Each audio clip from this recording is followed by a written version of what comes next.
Hello hi नमस्कार ओडिशार सबू सिनेप्रेमी भाई और भौणी मानू आम ओडिया सिनेमा चैनल को स्वागत करुच्ची।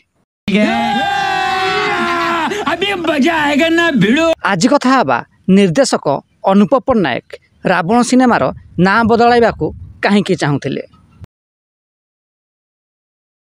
आपण माने प्राय समस्ते जानिछंती निर्देशक अनुप पट्टनायक रावण सिनेमार ना परिवर्तन करी अधिराज रखिया चाहूले, किंतु अनुभव महांती एही शर्तरे राजी होई नथिले।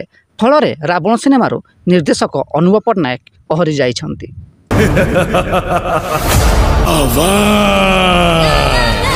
तेबे एठारे प्रश्न उठुछि निर्देशक अनुप पट्टनायक काहेकि रावण सिनेमार ना परिवर्तन करिया चाहूले। तेबे एहार प्रथम कारण हेई थाई पारे जे निर्देशक अनुप पट्टनायक रावण सिनेमार समस्त प्रकार क्रेडिट नेबा पई चाहूथिबे। आपण माने लक्ष्य करिथिबे रावण सिनेमार पोस्टर को अनुप पट्टनायक संपूर्ण भाव में चेंज कर देइथिले, एपरिक अनुभव महांती लुक मध्य चेंज कर देइथिले। एहार द्वितीय कारण हेई थाई पारे जे निर्देशक अनुप पट्टनायक चाहू नथिबे जे रिलीज समय रे रावण सिनेमार ना को नहीं कौनसी विवाद सृष्टि हो।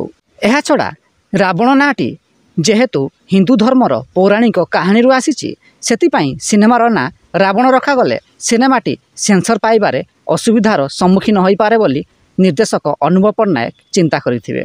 तेबे आपनकु कोन लागुची काहेकि निर्देशक अनुप पट्टनायक रावण सिनेमार ना परिवर्तन करिया चाहूथिले? कमेंट बॉक्स रे निश्चिंत दियंतु एवं वीडियोटी पसंद आस्तिले लाइक शेयर एवं चैनल टी को सब्सक्राइब करंतु।